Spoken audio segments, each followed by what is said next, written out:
Hello, is anyone there?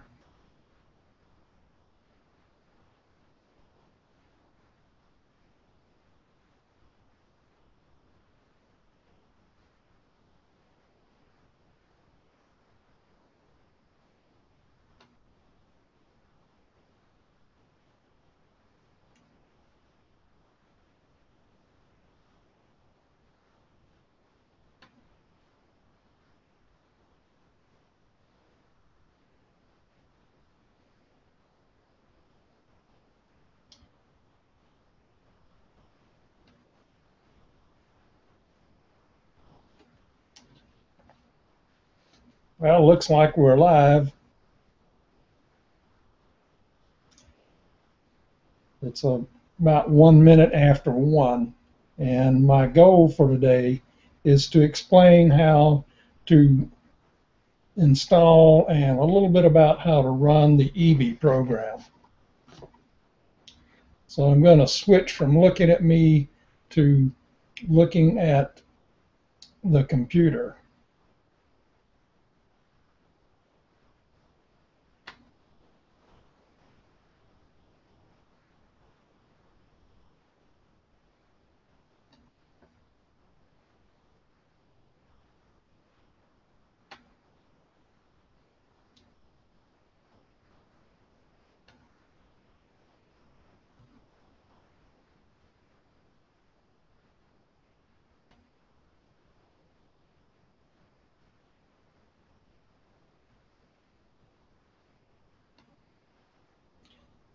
It would help if I had some feedback to see if anyone is listening or if this stuff is working.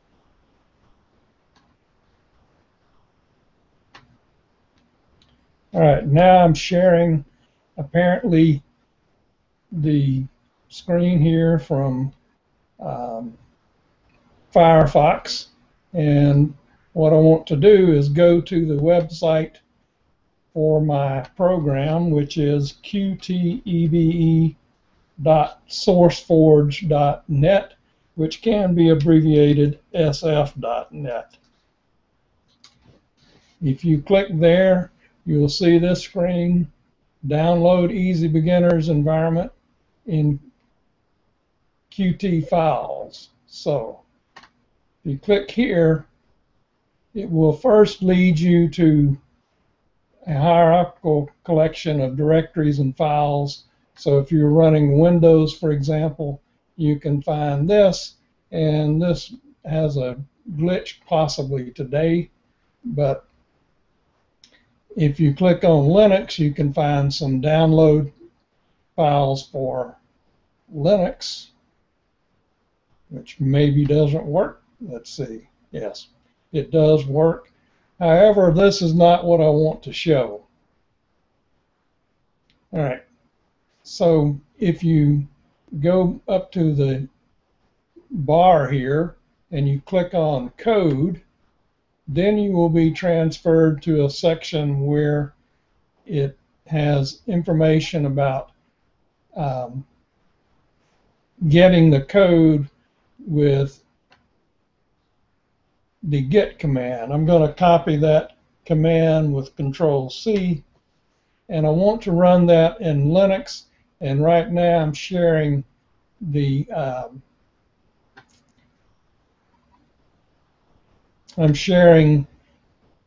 a Windows window, and I need to share a Linux window. This might be it. All right, so this program here, I'm going to do an SSH to the Tux computer, which is my Linux computer. And it takes a few seconds to get started. And if I do, I don't know if Control V is going to work here. Let's see. No, it's not going to work. So I will have to just replicate the command from the other window. So it's a git. Let's see. I should have it here.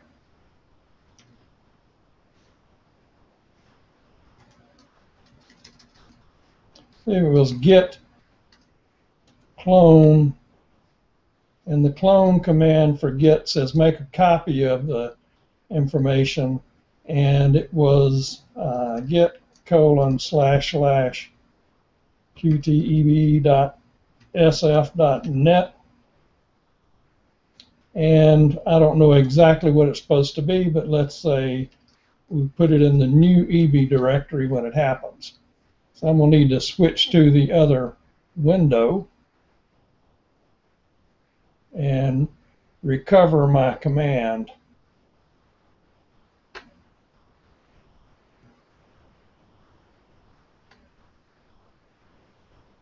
All right, so it's SSH if you're doing that. If you want read-only access, it should be git clone git :/get.code.sf.net/p/qteb/code. So if I could remember all that, I'd have it made. Fortunately, I have a piece of paper. Git.code.sf.net, and then P for projects, qtebe/code,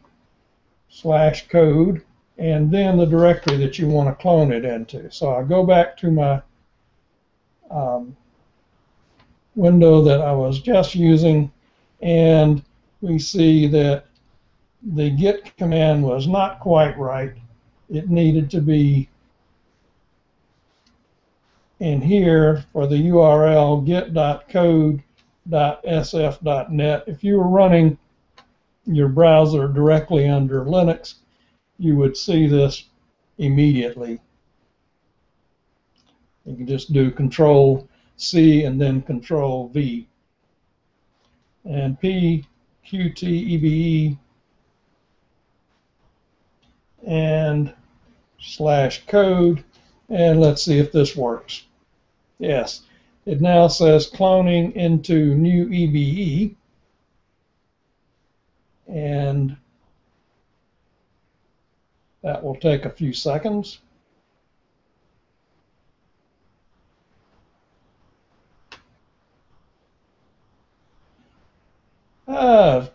I see a few people have joined. We have John Heath. Hello, John. And Kyle. So heading back to my window.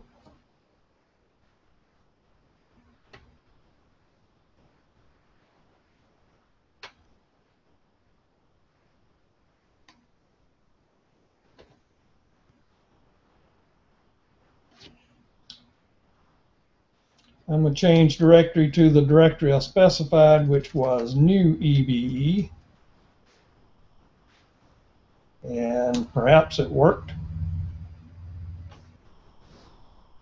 I'm in the wrong window. I'm not used to running this, so I'm sorry about the confusion.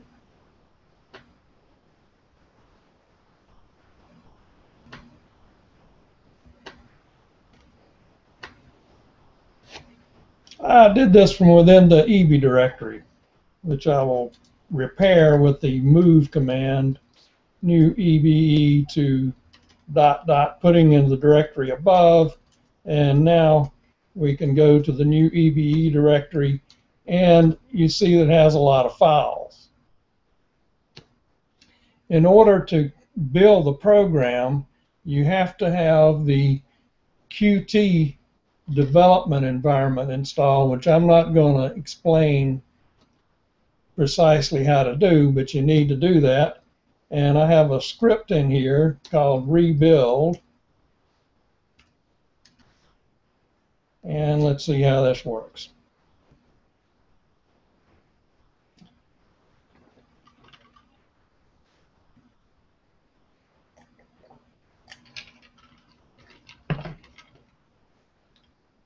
You can see it scrolling through, compiling a bunch of files. They're C++ files, and I'm hoping it's running in a parallel make setup, but I'm not sure.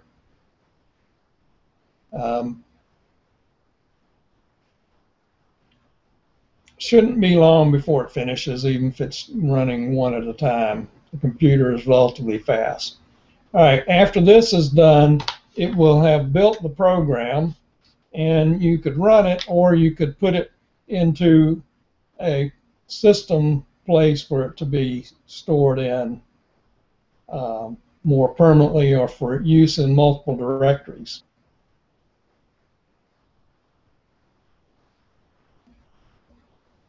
Lots of pieces.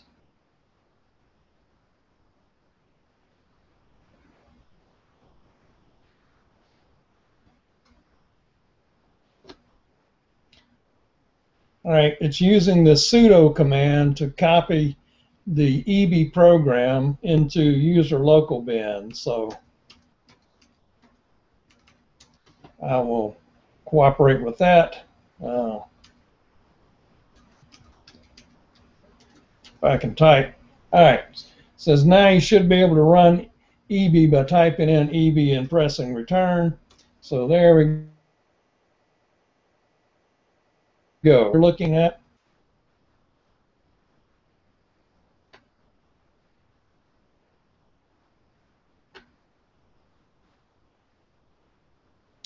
hi.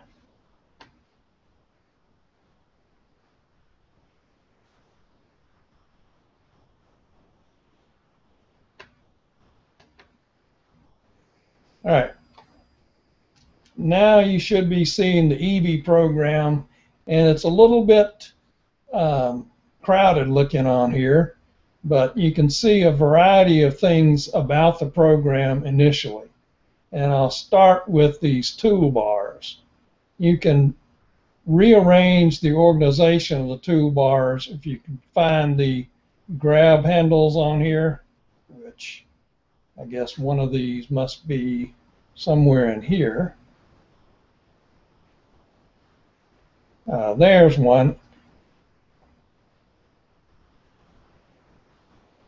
So you can have multiple rows of these. You can move this toolbar here on the right and make it be horizontal if you wish. And this toolbar here on the top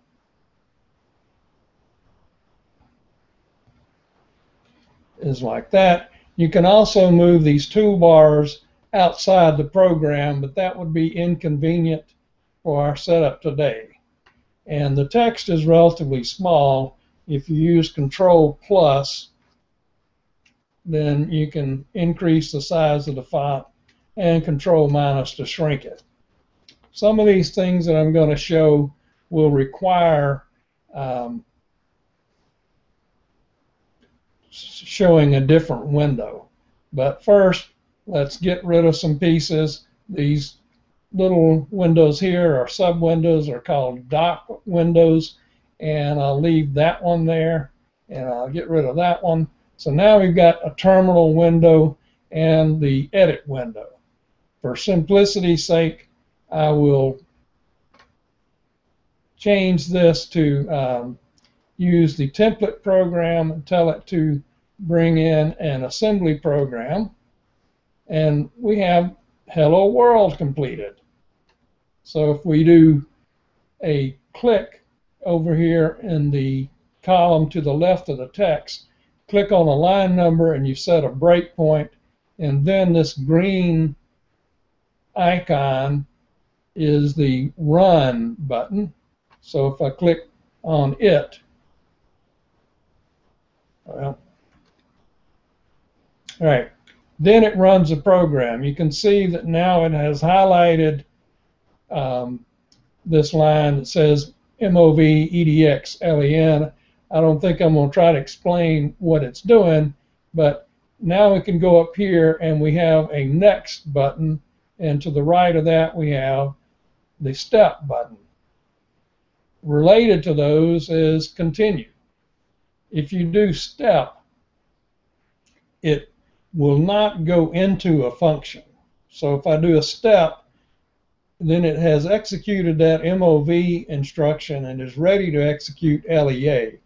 If I click on this one, if I use next, it will step into a function. So step into a function, do the next instruction in the same function. It doesn't make any difference as long as we're doing individual instructions. If we click on this one, the continue, then you can see it has written in the terminal window, hello world, and it says continue until it hits another breakpoint. We've only got one breakpoint, but I'll run it again and step it, step, step. And then if we try to do, or next rather, if we use the step instruction and enter the write function, it's running one instruction at a time in the write function that's part of the library, and we're not seeing where it's at. It's not really confused, just that it has confused me. So I'll click continue, and again we get another hello world. So what we've learned so far is when you start the program up, you can move these toolbars if you want to. You can leave them alone. There's a terminal window and there is an edit window. Now I want to show some other features, and I will go to the view menu, and we got rid of a few things, and I will bring some of them back.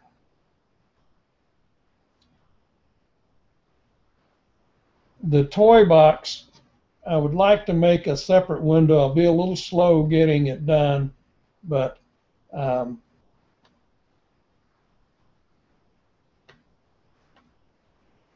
you can see I'm dragging it, and I guess when I drag it off the screen you won't see it, and I will switch the Hangouts program to make it where we can see that thing. Hi again.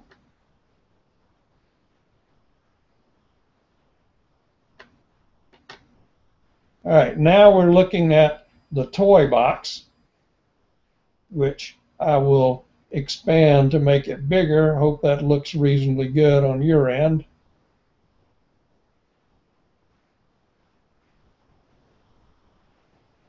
All right.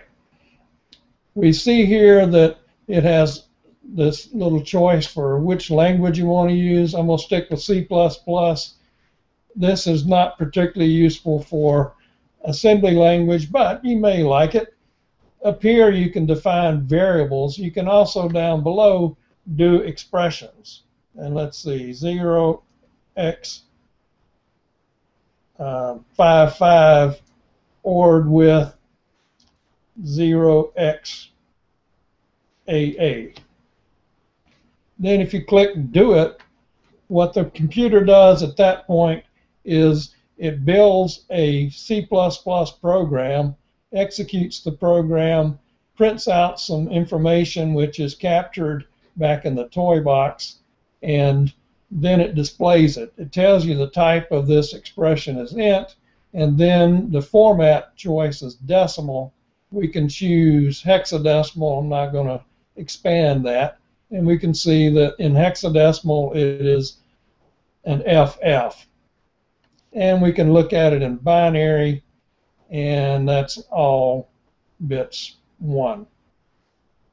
Well, for the rightmost part. All right, so now we can see the individual bits. I will do a little bit more of a thrill with this before I move on. So if we do something like 1.25,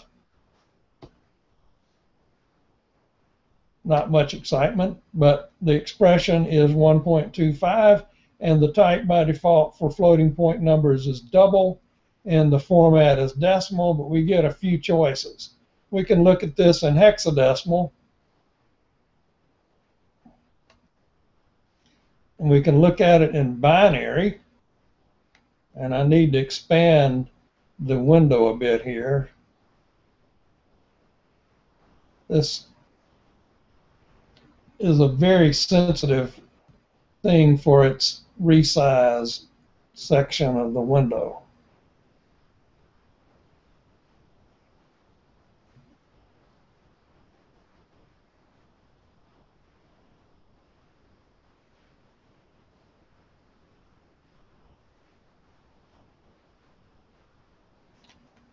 All right, there's a lot of bits in a float or in a double that's in here, and it's 64 bits.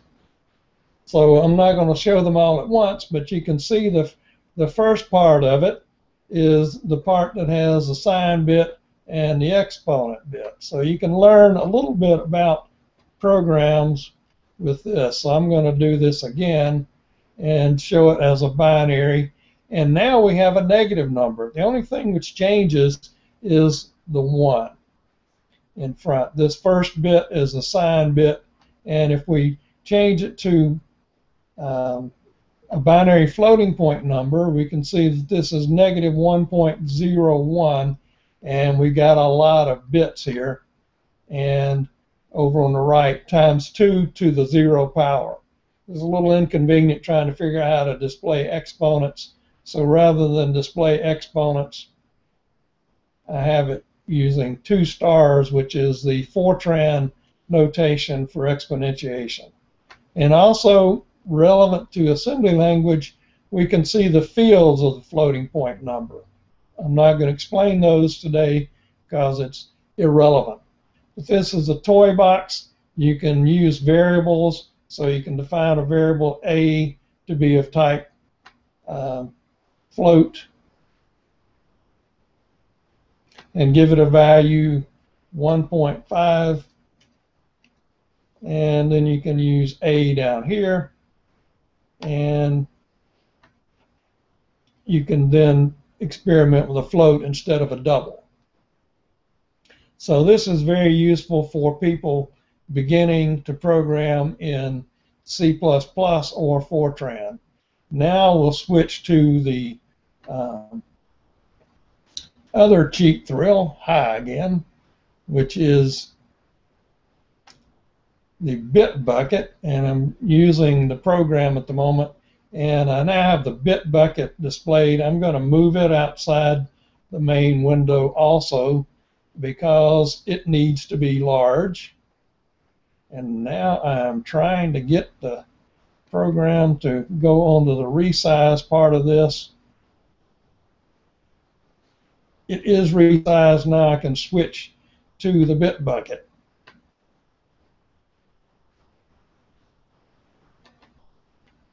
All right, the bit bucket is more specific for assembly language.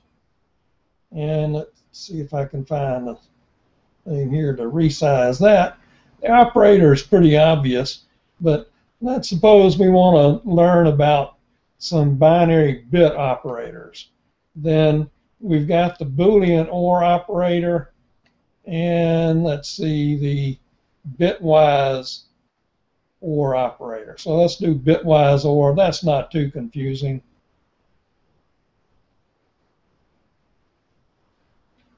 So here we've got a place to put a number. So let's put 0B10101, and I believe that will be successfully doing a binary number, and 0B10111.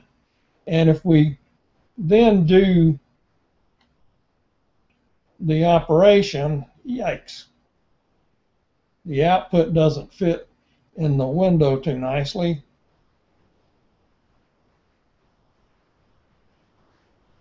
All right, values converted to binary.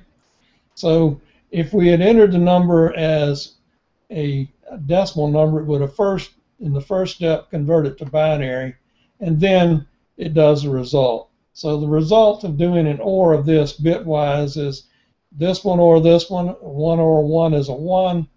A 0 or 1 is a 1, so we get 1001. Or excuse me. So to do it again, we go back up. We need to reselect this thing. So let's give it 124, and for the other number, let's give it a 75, and click on the OR operator button, and it converts the two things to binary and then does the OR.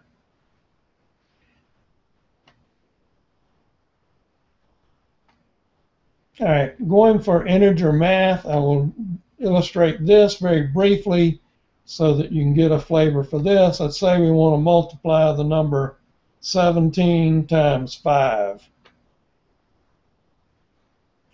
All right, so we hit the star button and it produces the bits of these numbers, and I'm going to expand the window a little bit more. All right, excuse me, I just moved over, I didn't expand anything.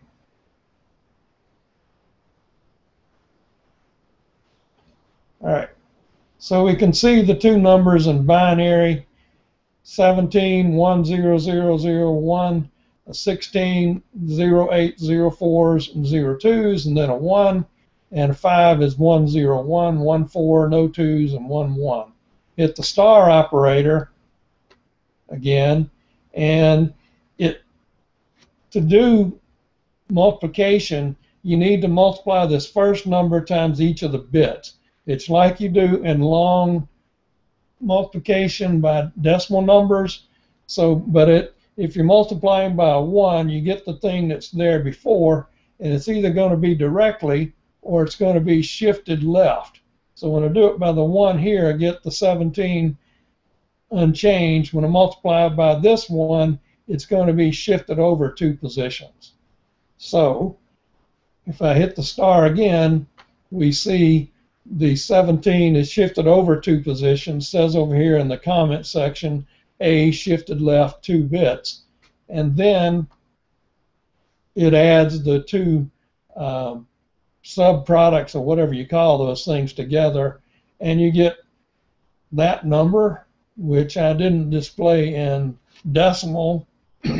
17 times 5 is 85, I believe, isn't it? Yes. All right, enough of that. You can see that there are float conversions, and you can convert a hexadecimal value to float or a float to hexadecimal. I'm not going to do that because it's irrelevant today. Do we have any questions? Yes, John, I am in a recliner. It's not my normal recliner.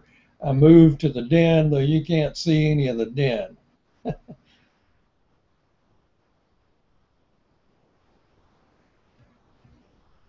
All right, so we have 2 people. No questions about anything? All right. Then we'll go back to the program and explain a little bit more about EV. And let's see. I'm going to switch what we're looking at to be the EV program. All right. And we can see that we got this assembly language code. If you like these tool tips, they're great. But if you're sick of seeing them, in the View menu, there's a choice. View tooltips. So we can turn the tooltips off, and we don't see the tooltips now.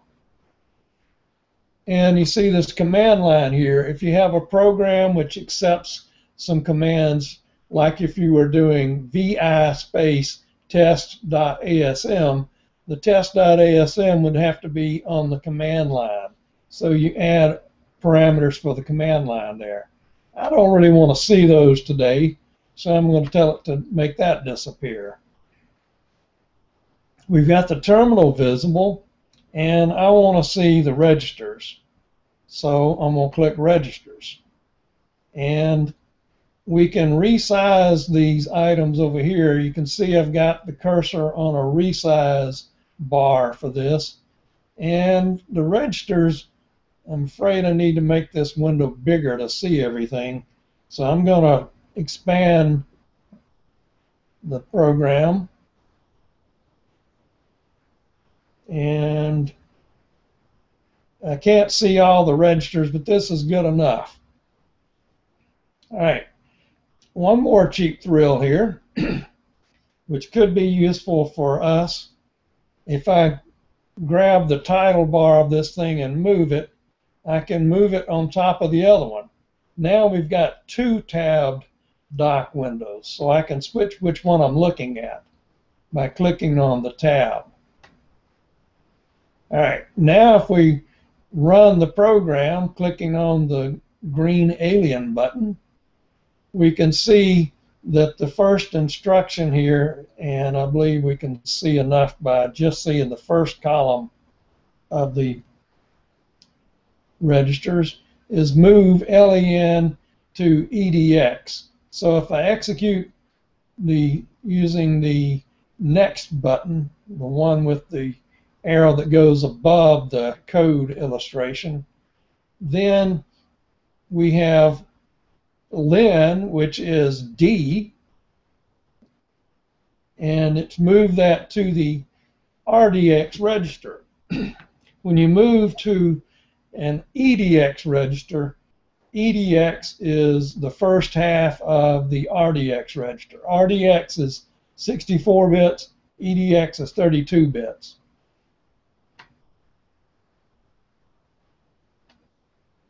All right, by right-clicking on RDX, I can change the format. So now it's 13. And I can change it back to hexadecimal. I can change all the registers at once to be decimal, although it's convenient for many of these things to be hexadecimal. So I'm going to do hexadecimal all and RDX. RIP, I don't want to change that one. I don't know if it'll let me do it anyway. All right, so what we've got here, the LEN variable is 13, and this is kind of too much if you're really just starting assembly language, but LEN is defined with EQU, which means equate. Equate is a pseudo-op for the assembler, which says define this label LEN to be the value over here to the right. And what I've given for a value is an expression, and $ means the current address of the assembly, and then I've got minus MSG. MSG is the address of this string, hello world, and $ minus that will give you the length of the string. And you can see here that hello world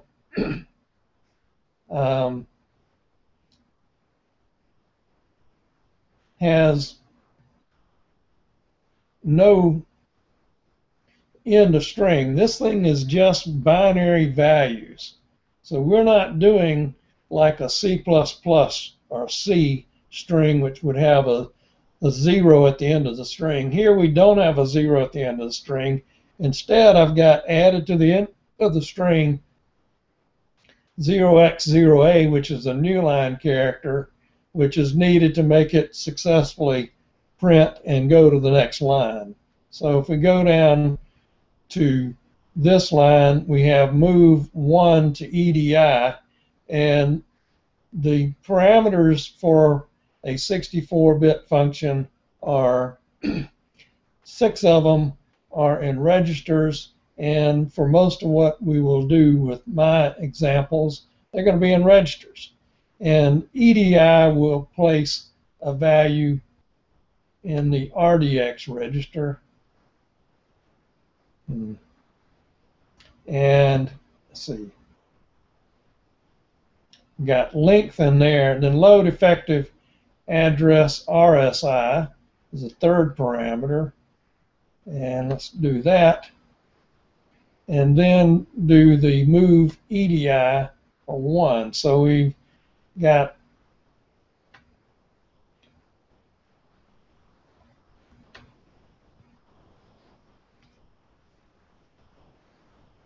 control problems.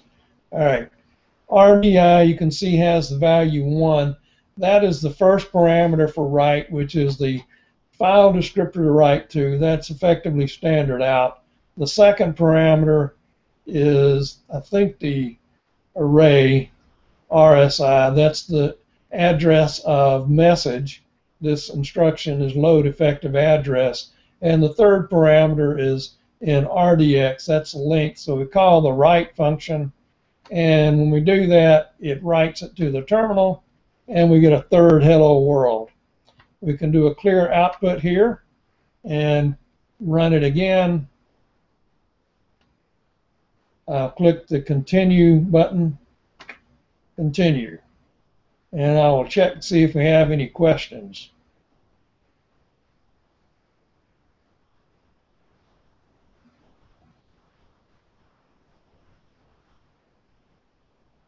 All right, so we've got Kyle says, hey, Dr. Heath, I really don't mind either way, but I believe Dr. Bond is using Linux, but prefers to help us, or prefers to help us using in Linux.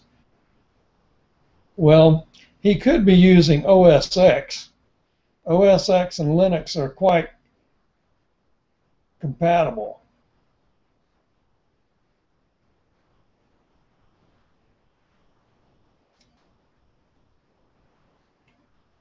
No questions. I've reviewed what's been commented, and it doesn't matter if you're a Linux fan or not.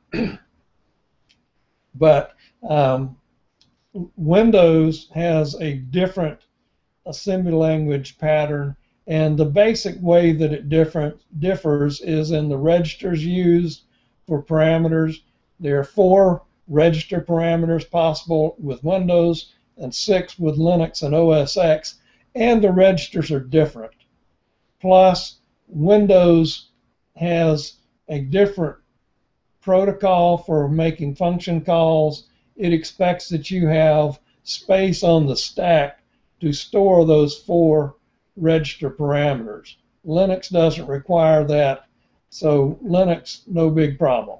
All right, so I'm going to explain a little bit more of this program.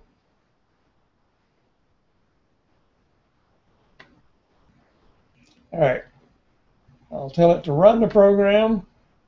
We got the highlight on line 15. You'll notice it doesn't stop on line 9 or line 8. It picked the first instruction that it would stop on after main, and the label main is for the first instruction or the first function to execute.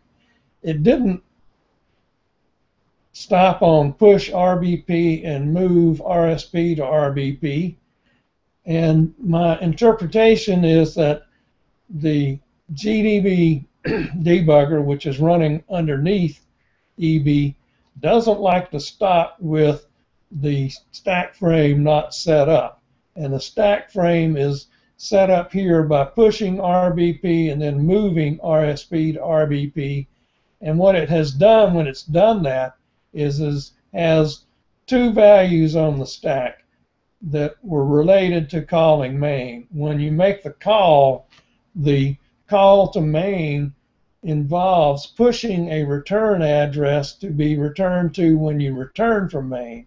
So there's on the stack a return address, and then it pushes the previous stack value onto the stack. At that point, when we return from the program, we can be like we were as if we didn't make the call. All right, so these things set up a stack frame, and GDB likes to not interrupt the stack frame information.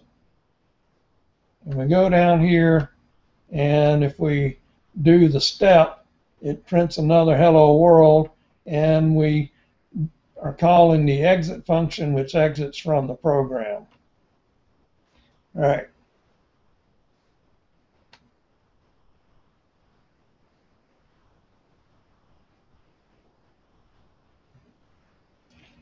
Going back to the program, I will illustrate a few more things, trying to stick with overview kind of issues.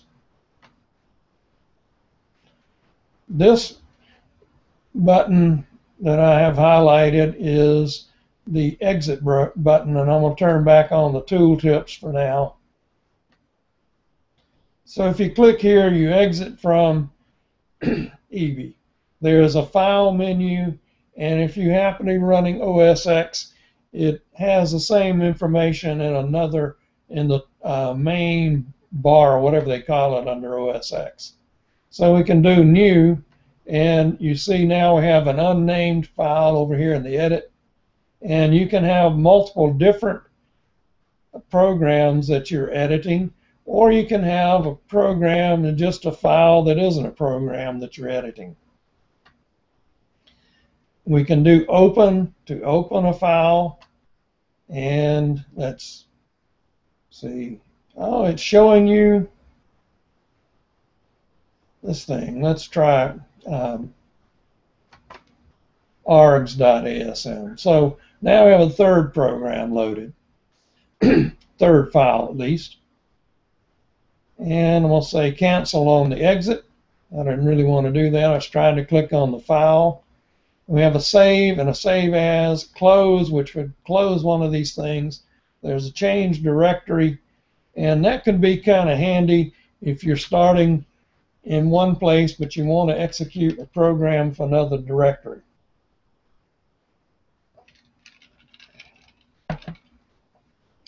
There are a bunch of buttons here that are involved with editing, and I've tried to follow the habits of the computer in doing these things. So for example, if I go over here and I start editing, oh geez, if I click A, it tries to complete the word that I'm doing. So if I do an enter here, it will put about in there. All right, so if I just do an A and I do a D, then it has only advanced left. These words are from a collection of probably C++ keywords, or maybe they're words that are in comments in this program. All right, so if we go to the edit menu, it has the same things that are on that edit toolbar and the shortcuts that will get you those things directly. There is an undo command, Control-Z, and redo, Shift-Control-Z, and I believe those match the standard for Windows. The commands are probably different under OS X.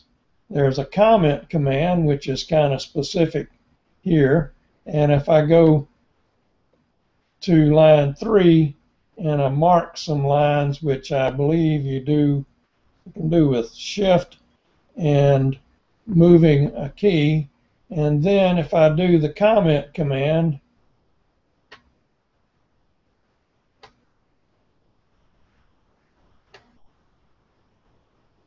it's supposed to have semicolons there. It didn't do it.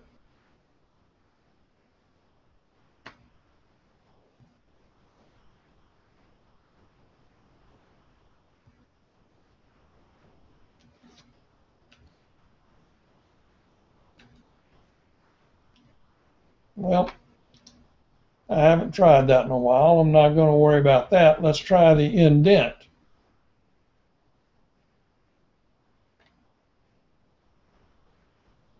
Indent can be reached two ways.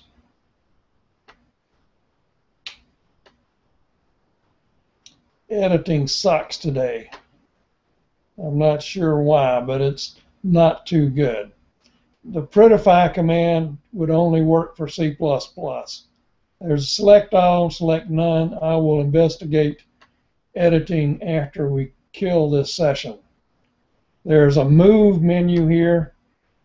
Move page forward, page backwards, which are page up, page down. Go to line 1, go to last line, go to a bunch of things.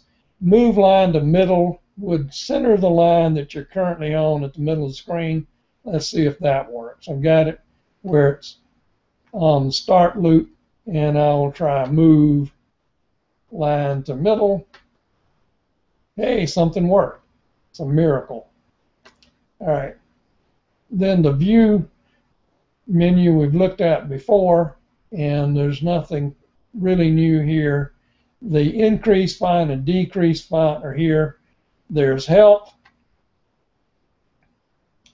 and there's getting started, and hey, looks like you're seeing the help also. Is that correct?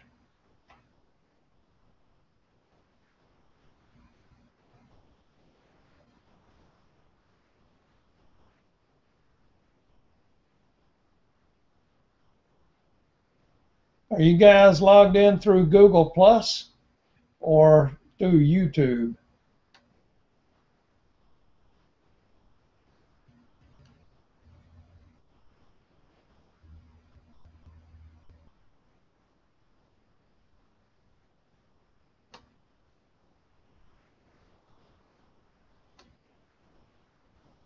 Well, I'm not sure whether you are or not. But in any case, we see here, starting with EB, that doesn't look like it's displaying properly. I'm going to go back to the screen share and select again the help window by itself. And you can see it's just an ordinary window, and you can scroll inside here. There's not a whole lot that can be done with this. It is capable of running JavaScript. This is a Qt HTML window, and it can link to other files. I haven't linked to them here. This is all very simple. Going back to the program,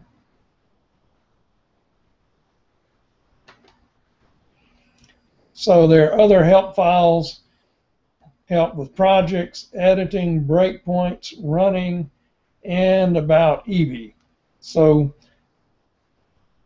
that's probably enough about running EB at the start. You're going to need projects eventually in C++. And a project for EB is merely a collection of files, and I'm going to display the project's help by itself.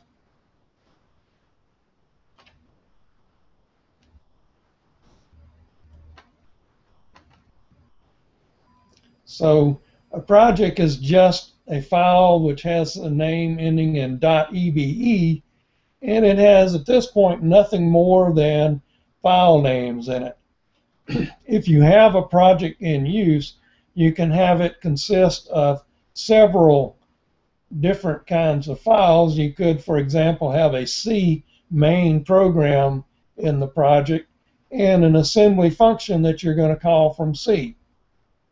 And then EB would know to assemble the assembly file and compile the C file in order to build the program. And then it would let you debug bouncing between them. So here's how to create a new project, which you just do from the main menu. You can also open a project, close a project, and what else could you want to do with a project? So let's see if we can do some of those things. I am back. I hope I have a simple project. So I'll go up here and do open project. I'm in the new EB directory. They're not in there, so I think I will do the change directory command and change to a directory with a project. And if I go up a level.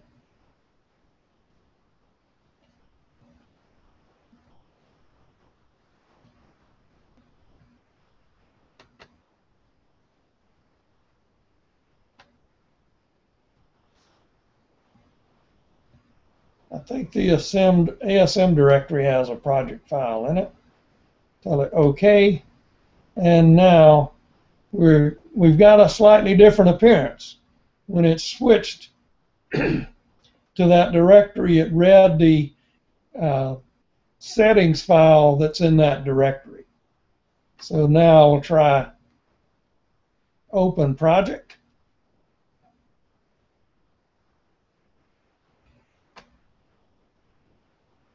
Testcopy.ebe, and you can now see the project file and the project sub-windows displayed. It has testcopy.c and copy.asm. So if I click on testcopy.c over here, you can see that I have a C program, and the purpose of this program is to test several different versions of a copy function. And I've got copy.asm, which is assembly code for doing the copy. And I've got several varieties of these in here. And I'm not going to explain how they work. I was trying to illustrate the the project. So you can, when you create a new project, you can do add file to project and bring up a file open dialog. And you can do things like open a file in editor. It automatically opens it in the editor when you load a project. You can drop a file from the project. You can close a project. You can, if you add a file to the project, you could add a file that's not assembly code. So let's see, it's saying add assembly files. Let's see, all files. I may have a data file. I don't know what ABSX is, but I will choose that one. Oh, it's not text. It's a binary file. But it's not one with a known extension. If I tell it to run the program,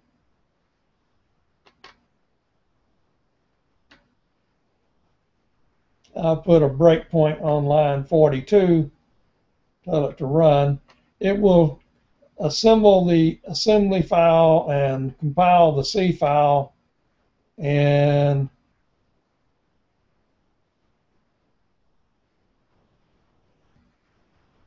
it doesn't understand about times.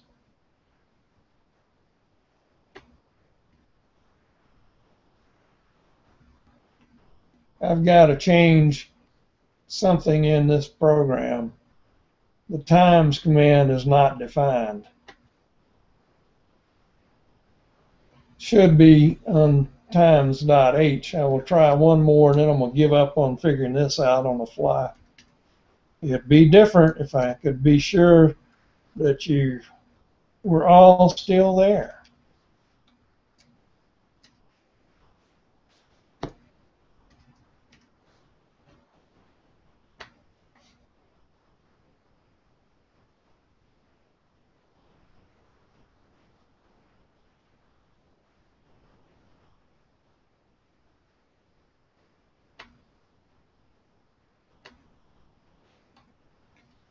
Do a right click on one of these tabs, you can bring up a menu, and we'll tell it to discard args.asm, and I think I will tell it to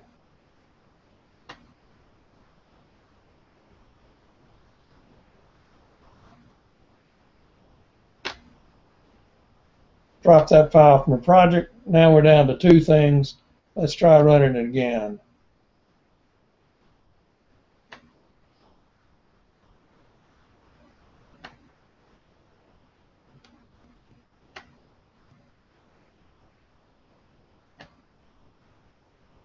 All right, so now it's running. There is some confusion in dealing with projects in the program, and it got confused when I added that file to the project. All right, so now it's trying to figure out some information. And if we tell it to view data, it's really easy for high-level language data, but not quite so easy for um, assembly data. In particular, let's tell it to get rid of the, I don't want to see the project. I'll just make it hide by putting it behind the other window. And let's make this thing bigger.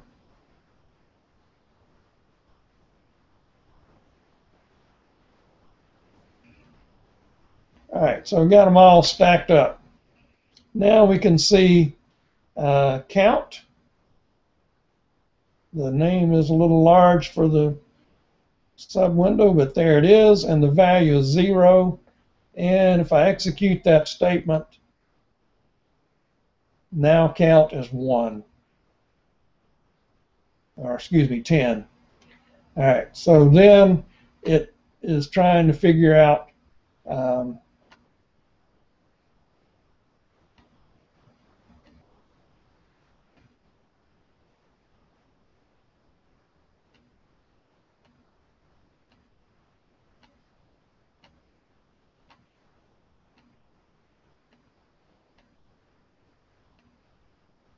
that's crazy. All right, I'm going to tell it to continue and look at the data, view terminal, and I need to drag it into the window so it'll be visible.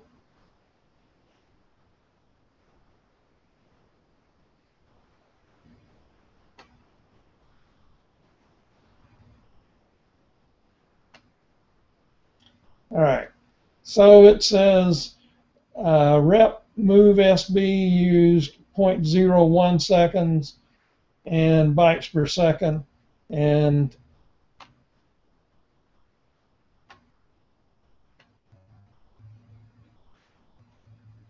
I must have added a, I don't know why. It's doing one of these at a time, stopping in the times command as if it has a breakpoint on that line. I don't know why it thinks it has a breakpoint, but it seems that it does. Anyway, this was a program I used to time a handful of different versions of a copy function.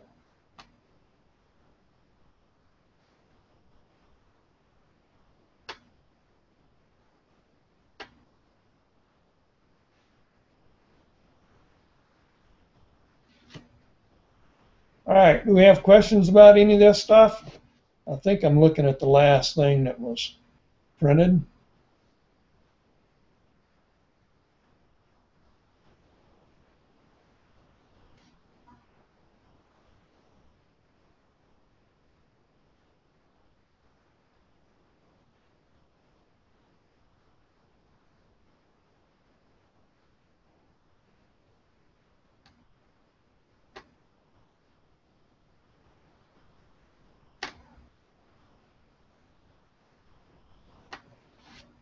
Hello.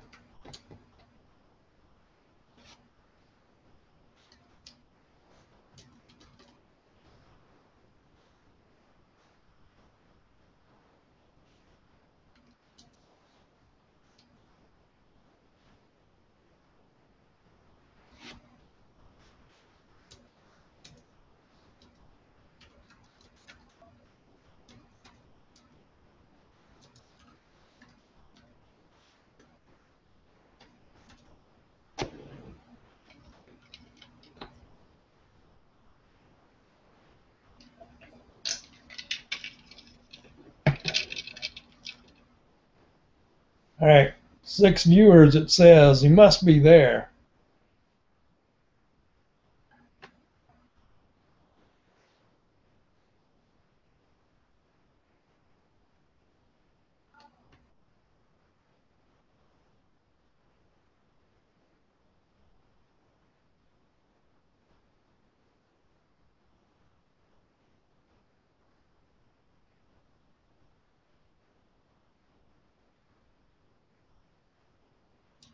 No questions?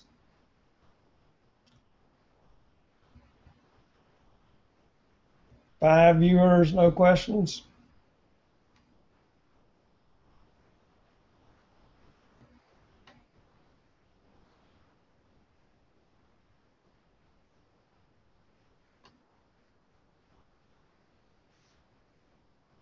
Well, it was never my intention to just give lectures.